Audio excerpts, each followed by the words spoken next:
Hi, I'm Peter Sleskeen, Director of the Monterey Trialogue, a program hosted by the Middlebury Institute of International Studies at Monterey. Since the middle of the 20th century, relations among the United States, Russia, and China have had an enormous impact on each country separately and on the world as a whole.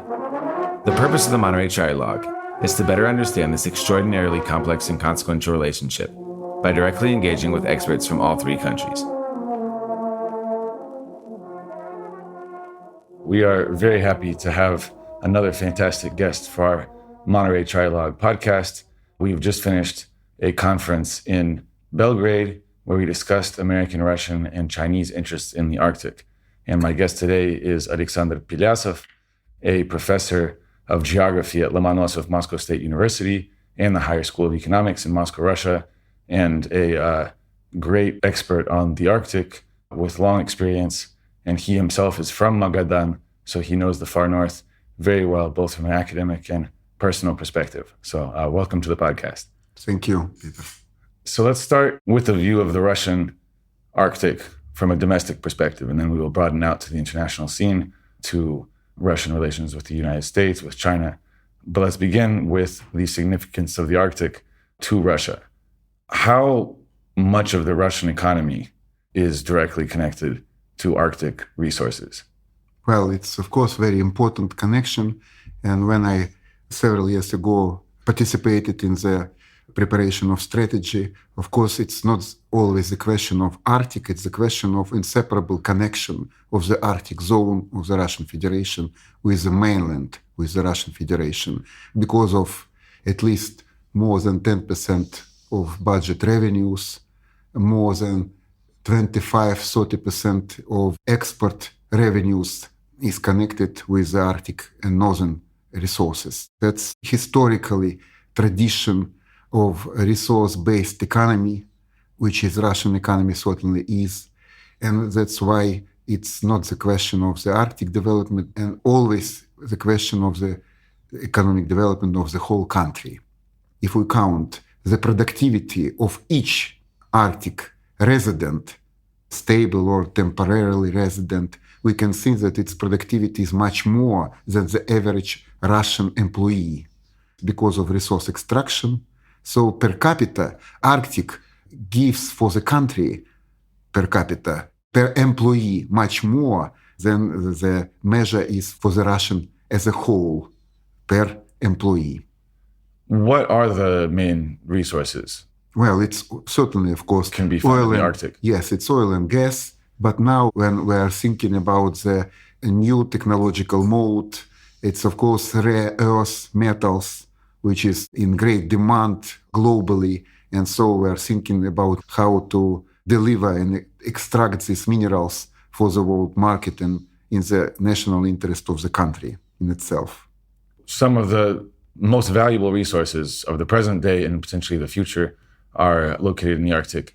You were discussing the other day the history of Russian resource extraction in the Arctic, beginning with timber, going through iron ore, and then on to oil and gas. Could you give us a quick overview of the timeline, which ports are associated with what resource, what direction these things were being exported? Well, the industrial development of the Arctic zone began in 1930s. So it was just the starting point. Of course, with Norilsk nickel combined, we can see that it's almost 100 years of very active industrial development of the Arctic territories, mostly in resource development. And now we are, of course, since the beginning of 21st century, we have come to the new model with corporate active participation, sometimes private or state-owned corporations, and they are dealing with new oil and gas deposits, new mineral deposits, and new deposits with rare earth metals. So we are expecting to have at least dozens and dozens of new projects which will be launched in the Arctic in the nearest 15-20 years. The majority of them will be in the eastern part of the Arctic, in the Asian Arctic. But originally, the Western Arctic was a source of timber for Europe. And then iron ore became the principal resource, also shipped to the West, finally followed by oil and gas. Correct. It was always mentioned under the 1990s and the beginning of 21st century that our western part of the Northern Sea route and western navigation is much more active because of these European markets. And as for eastern part of the Northern Sea route and the Asian part, it was less developed because of less activity, less navigation, etc. But now we can see how this is gradually changing because of the whole reorientation of the country to the Asian markets. And of course, Arctic is in this line with a sort of reorientation to the growing and demanding Asian markets of resource production. Where are the main sources of especially gas in the Arctic that had been flowing toward Europe through Of Nord course, it's Stream? Yamal, with Yamal and Gedan Peninsula. And if we compare the situation for the last 40, 50 years, we can see how the center of oil and gas activity in the Yamal was moving from the south to the north. Firstly, it was the south of Yamal with pipeline to the south, logistics. And now, after 40 years of the beginning of gas exploitation, it's northbound scheme with marine logistics and with LNG and oil production for the world markets. And the extraction has been progressing north because the extractive technology has been improving, because there are greater deposits further north, because logistically it has become easier to ship them out from higher latitudes.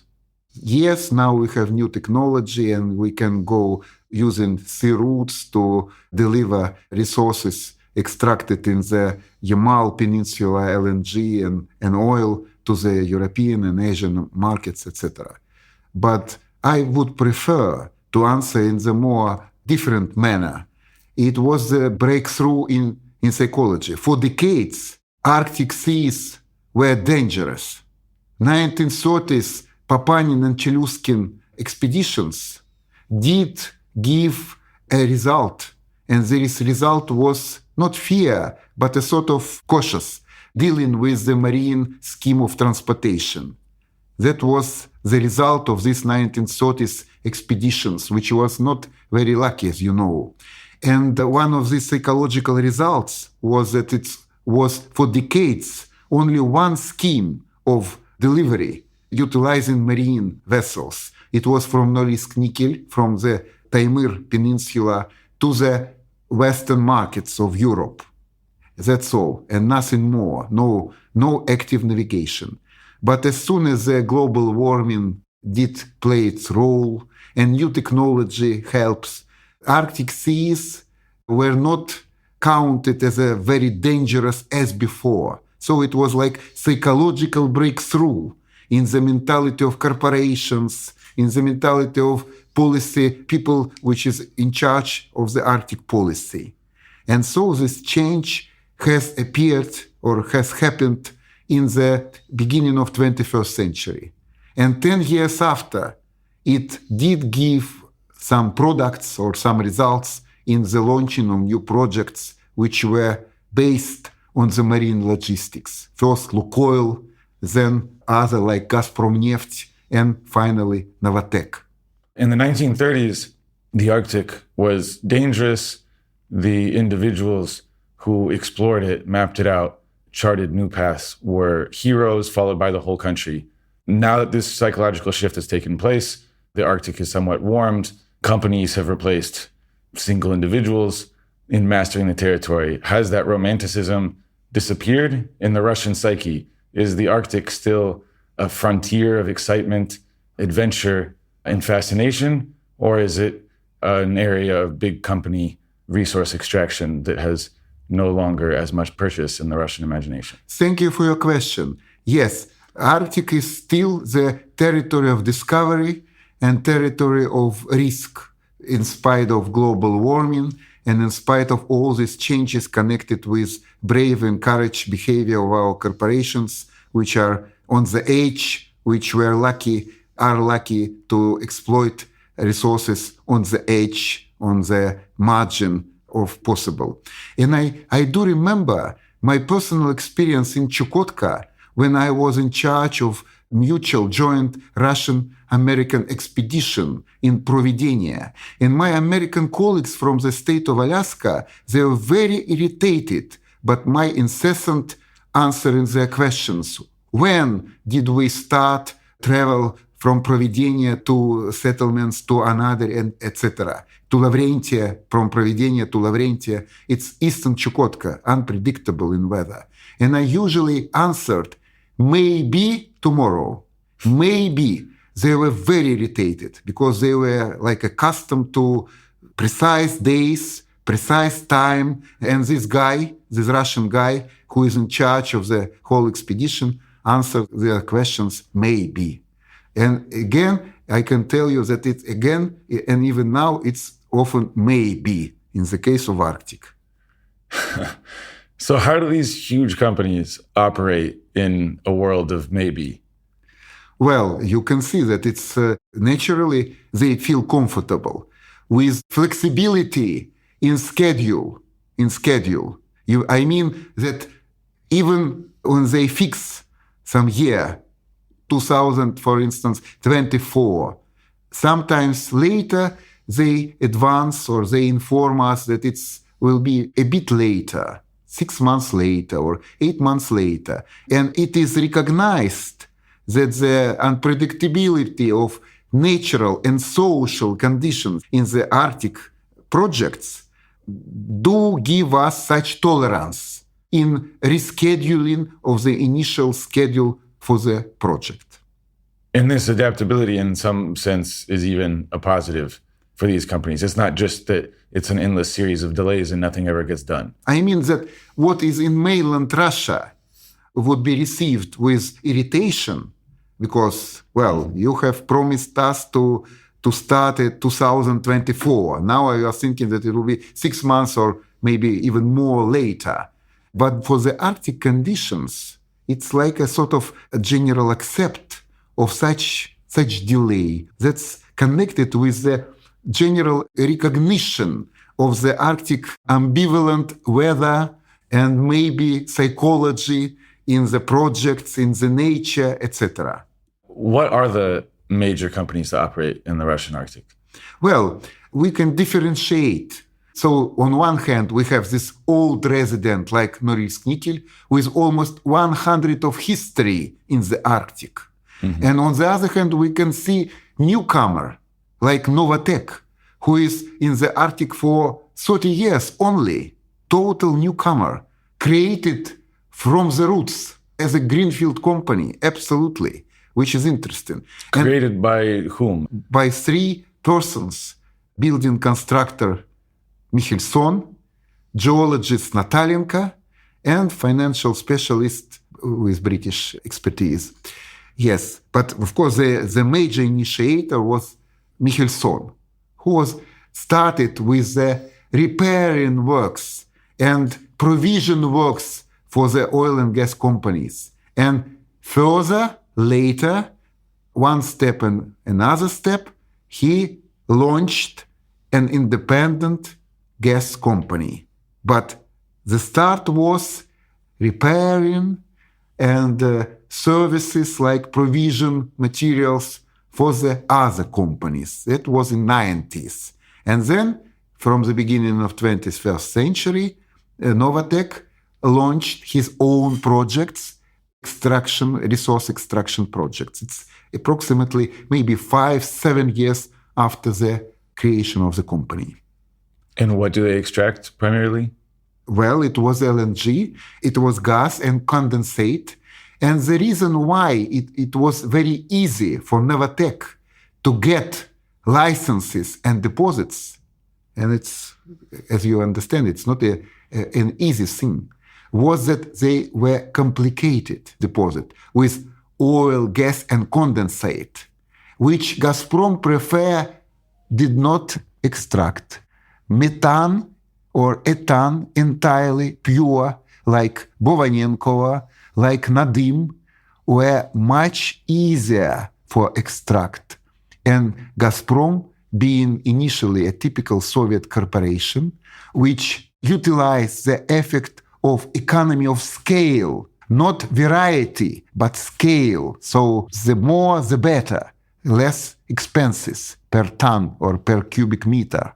He preferred to deal for decades with such monotonous deposits. And Novatek initially took complicated deposits with gas and oil and condensate, and was lucky to manage these deposits, abandoned previously by Gazprom. And they are efficient enough in their extraction that it pays off. It's not too expensive, because we've also heard that there was talk in the 1990s that any kind of extraction in the Arctic is basically costs more than the value it creates. Oh, it's not true, because especially gas deposits, even oil is not so. They are so huge, and Yamal is so rich with these gas deposits. You mean it's even on the world, on the global scale, it is essential amounts, even on the global scale. And for the country, it's like monopoly. Yamal is a monopoly in gas production. So this capacity of Yamal to produce gas either in pipeline or in LNG form certainly helps our companies to be profitable in spite of all northern extra costs of production. And most of these companies are concentrated on the Yamal Peninsula, because the Russian Arctic coastline is vast, but most of the resources that are currently being extracted and exploited are on one peninsula, and Gazprom, Novatek, and so forth are all operating together in the same region. Correct. If we are thinking about oil and gas deposits, yes, they're very concentrated, and it's mostly Yamal and Nenets Autonomous Okrug, which is also another Arctic territory to the west of Yamal. They both produce the majority of oil and gas resources of the Russian Arctic. And as for Taimyr, Chukotka, Murmansk, they mostly deal with metals and minerals. So on the Yamal Peninsula and other areas where big companies operate, how do people live? Who lives there? Are these company towns where the company is building the residences and providing the food and the basic goods? Or are the urban environments of the company operating areas separate? We can differentiate two situations. It's brownfield projects of oil and gas extraction. And these brownfield projects, they of course are connected with the stable system settlement patterns. I mean, cities, settlements, and monoprofile towns close to the place of this resource extraction, to the deposits. As for greenfield development, which is the first decades of the 21st century, it's absolutely other scheme. It's temporary camps, shift camps, fly in, fly out philosophy. No towns, no monoprofile settlements, only shift camps and helicopter and plane scheme of delivery of workers from the nearest base, like Tyumen or Yekaterinburg or Ufa, etc. And that is more sustainable in current conditions than trying to build and maintain a functioning urban environment in such far northern difficult conditions. As soon as our development of the Arctic became corporate and not state, of course, it was a question of corporations, how to create profitable scheme of extraction. And for them, of course, to build constant towns forever and to maintain all these utilities, all schools, kindergartens, and other things which Soviet state system could maintain and could provide was, of course, unbearable. And they initially preferred not to create these new settlements, but to deal only with shift camps and fly-in, fly-out mode of delivery of workers, initially, from the very beginning of launching of the projects. So who are the permanent residents of the Russian far north? You said maybe 10% of the economy is generated in the Arctic regions. How much of the population lives there year-round? Well, it's several millions. 90% of them are living in cities like Arkhangelsk, Murmansk, Norilsk, Tiksi, another. It's the most, if you can tell this, is the most urbanized territory in Russia, Arctic zone, because of the majority of constant population is living in the cities. In the sense that there's just no possibility of living outside of the city in the tundra. That if you live up there, you live in a city. Or you can live in native settlements, and some settlements which do survive after the Soviet administrative system of colonization of the Arctic and the North. There are some, but not too many of them. So we can see this polarization settlement pattern scheme. Cities, centers, district and regional centers, and then native settlements. How fast are those native settlements shrinking? Just the opposite. Because of birth rate, some of them, especially in Yamal Peninsula, are just in the same size as in the beginning of economic reforms. In Chukotka, of course, situation is worse. They are diminishing, correct, they are diminishing. So the situation is different along the Arctic territories.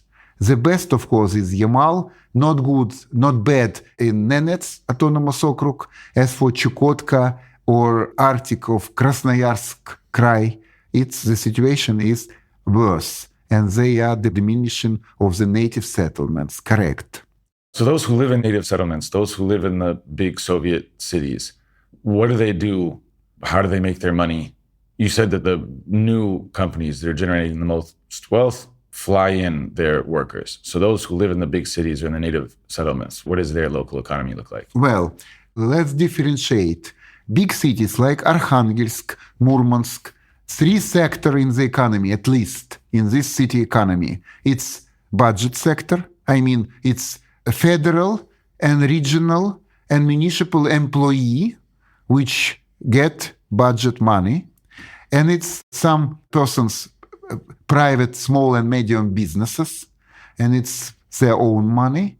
And then we can see resource corporations or their headquarters in these big cities, and it's corporate money. Novatek in Murmansk Oblast, for instance. So three sources of money from corporate, private, like small and medium businesses, and state money in the budget sector, federal, regional, and municipal.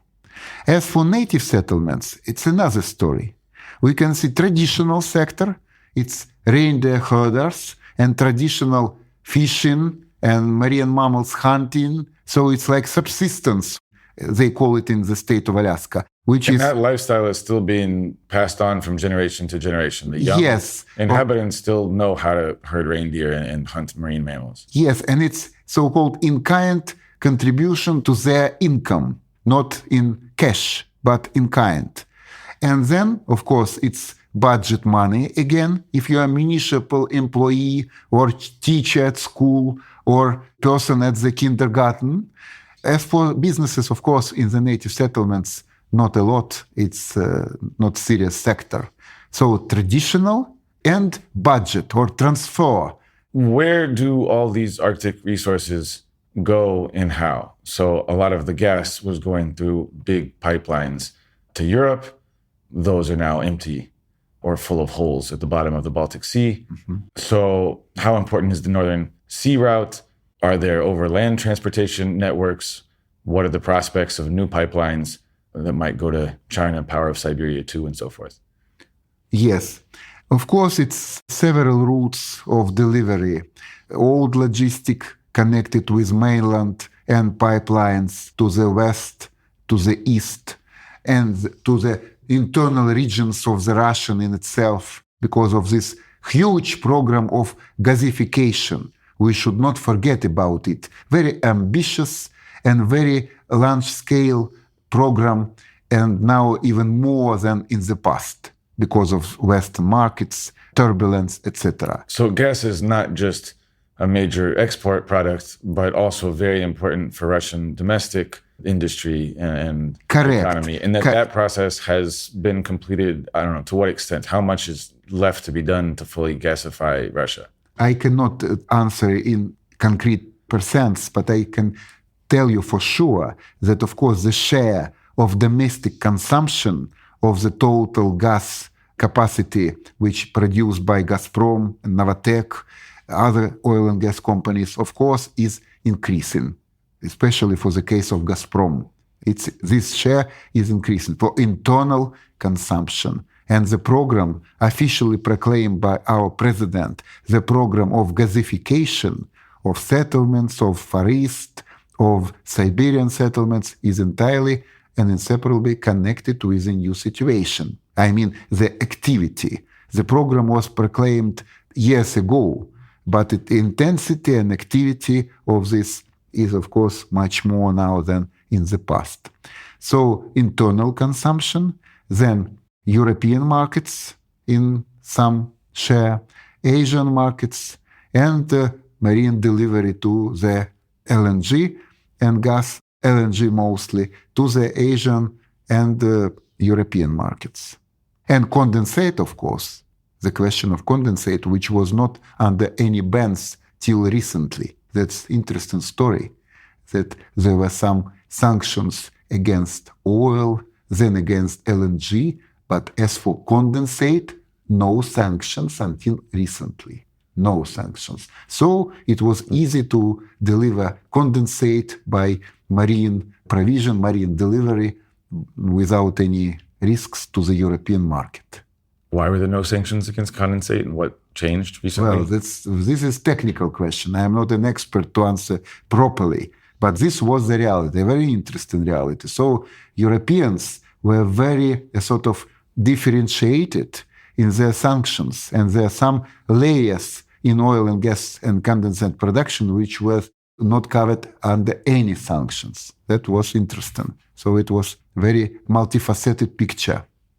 How problematic have sanctions been for these major companies? Have they mostly found markets for their products anyway, and it's just a matter of logistics in getting the minerals, gas and oil to their buyers? Or have there been difficulties just completing these transactions because of sanctions? Yes, of course, it will be honest to answer that it was and it is difficulties, but under the rules of the market economy, which is very flexible in itself, in nature, you will have always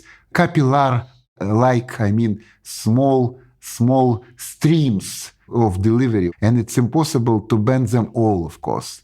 You ban this and then next year or so. It's, of course, sanctions can be very powerful, correct. But the necessity and the capacity to invent new ways of delivery is still possible. And by new ways, you mean both the transaction mechanism and the actual delivery scheme?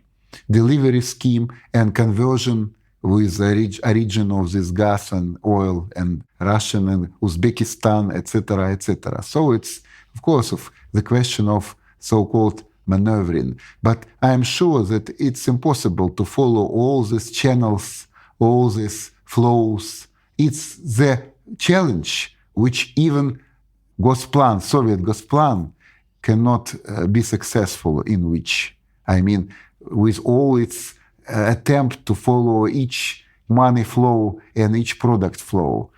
And even for Gosplan, it seems to me that it would be unbearable and impossible task. And the same for the foreigners or for the sanction initiators to follow all these complicated routes and channels of delivery, of changing in a region, etc. It seems to me it is the task which is impossible to solve. So you're saying, ironically, the Western sanctions fail in the same way that the Soviet command economy did, that neither of them can control a flexible economy that is constantly adapting. Yes, my idea is that we cannot not we, but our partners, our Western partners, they cannot be successful because they are trying to answer on the very complicated problems with plan and command style. Very monopoly, very one-sided style. In this, they cannot succeed because the situation is very complicated. The channels, the change of origin is possible. And so to follow and to fulfill this task is not possible under plan and command ideology. So you should be very flexible. You should follow each route, each vessel, etc., etc. I would tell you like this. Maybe it is possible, but it's enormously cost procedure with enormous cost, transaction costs.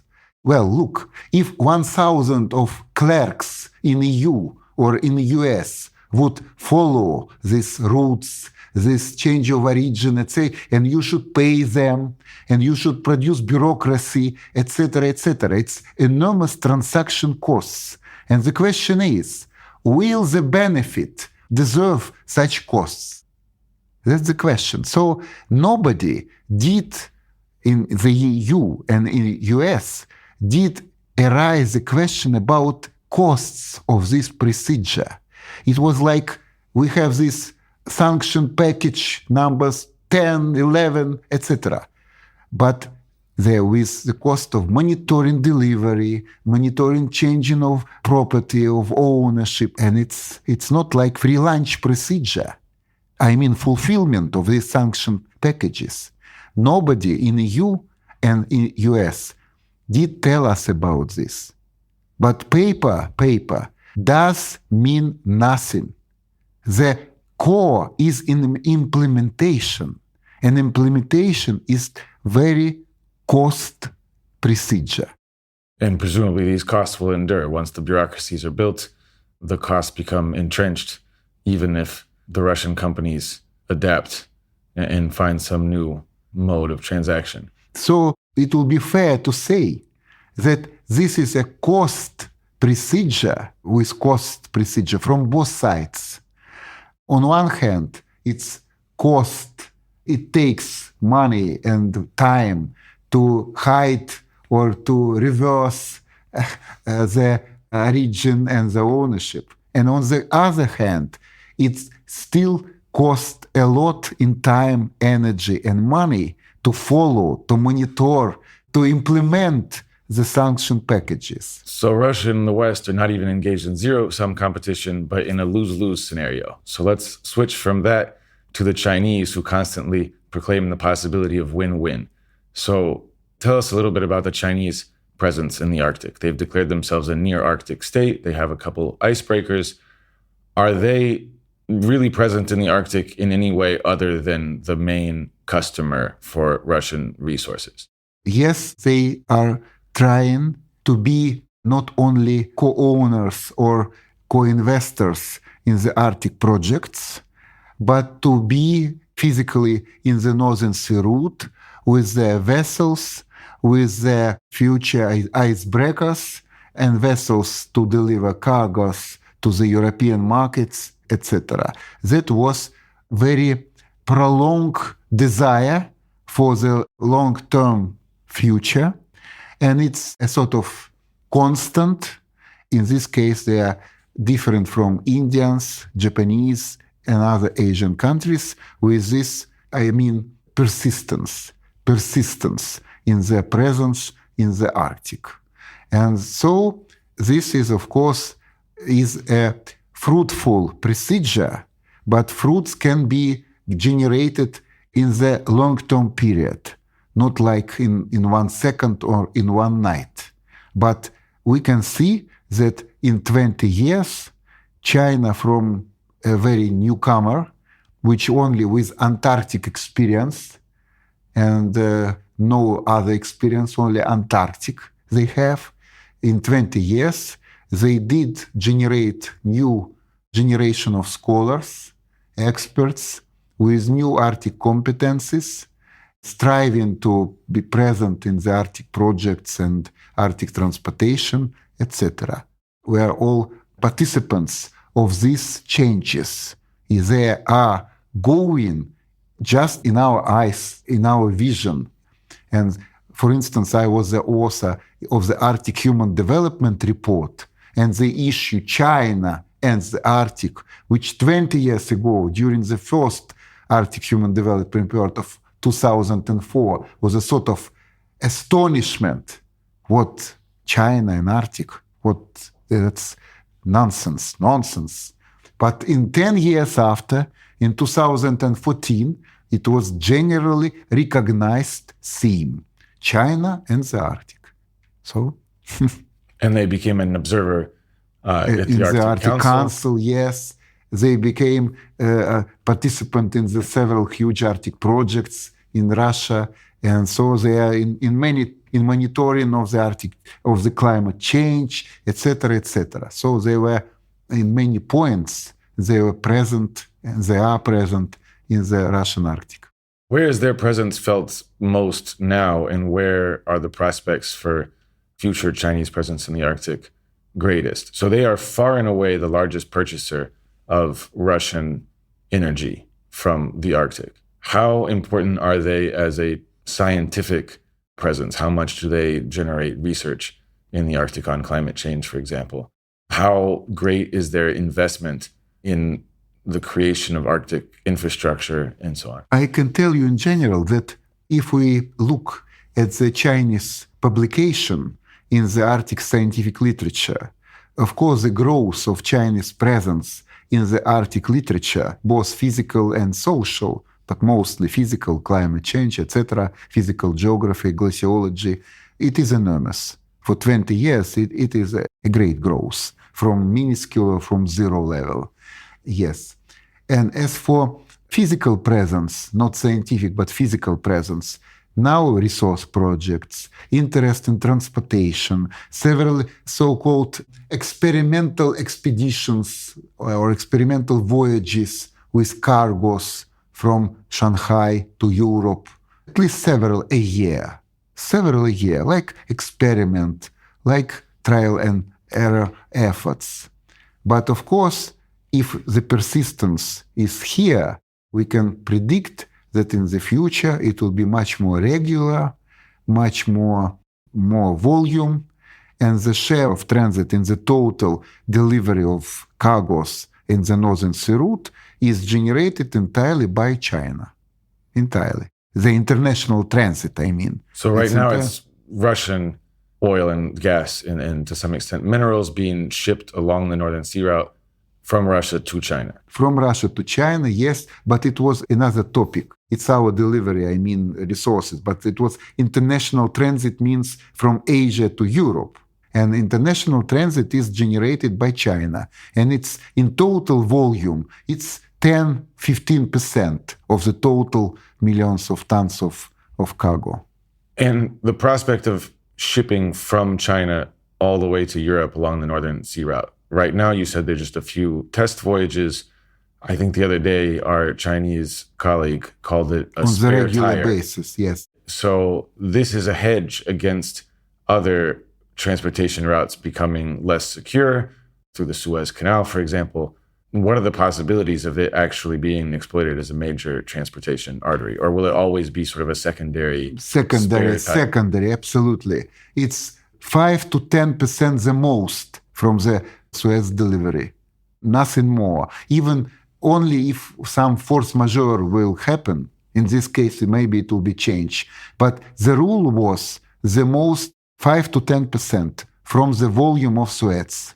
That's the niche, or that's the share of Northern Sea route in comparison with Suez. So it's much less, many times less. And that's true going forward, even as ice melts, because conditions will still be dangerous. The shipping will be slow. Yes, and of course it's a question of insurance and looking for replacement of the Lloyd insurance, etc. Many things which is necessary for captain to take into consideration when he is going to the, and of course icebreaker price per day, which is also very high.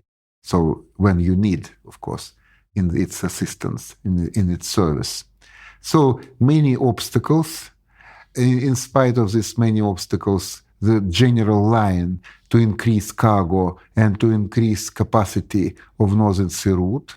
It's also obvious trend for the last 10, 15 years. And Chinese participation in international transit and its indirect participation in the resource delivery from the project which China co-invested. So Chinese presence has grown considerably, both in research and in the economic domain in terms of infrastructure investment and shipping. But the prospects of goods going from Shanghai to Hamburg in large quantities anytime soon doesn't seem imminent. Yes. So let's turn from China briefly to conclude to the US. You know the people who were creating United States Arctic strategies. You know them personally. You read them as they were published. What do you think of the evolution of American Arctic strategies, and particularly the most recent ones? Well, I would like to answer shortly that, of course, it's much more now. The last document, National Strategy on the Arctic, this American document, of course, is much more aggressive and much more anti-Russia, anti-China. And I even was deeply astonished with the general words, with the sentences, with the propositions, etc. And it's my mood that it is, of course, a great pity, because Arctic was for the last decades, the territory of cooperation with enormous hope of each participant that it will be for a long period. Cooperation, not confrontation. And when I was in Canada, after 2014, after all this Crimea crisis things, Canadian top officials in the Ministry of International Relations told me that Arctica is a special case, and we should stop a lot of relations with Russia, but not about the Arctic issues. They told me with a very sure manner in 2014. The reality was that Canada then abandoned or stopped all the Arctic cooperation too. But that was very interesting example, how initial expectation of even the persons who are sort of inside the domestic policy, their general hopes that Arctic will be, as we call it in our judicial institutions, will be as a special case. Unfortunately, it was not done. It was not the case. And Arctic is like the other, with sanctions, with confrontation, etc., etc. That's my pity. And of course, when I first read this national strategy of US last strategy, my initial expectation was that in the Arctic area, the tone, the words will be much more tolerant because of harsh climate conditions, necessity to cooperate, etc., etc. But unfortunately, this was not the reality. And the general statements were even more aggressive than in the other cases when US condemned Russia in this or that, etc. I think that it was a pity, and it is a pity, because Arctic should be, as I'm an Arctic scholar, should be a special case in the international relations. Thanks for listening to the Monterey Trialogue Podcast. Make sure to subscribe to the show so you don't miss out on any episodes. I'm Peter Sleskeen. The Monterey Trialogue Podcast is hosted by the Middlebury Institute of International Studies and produced by University FM.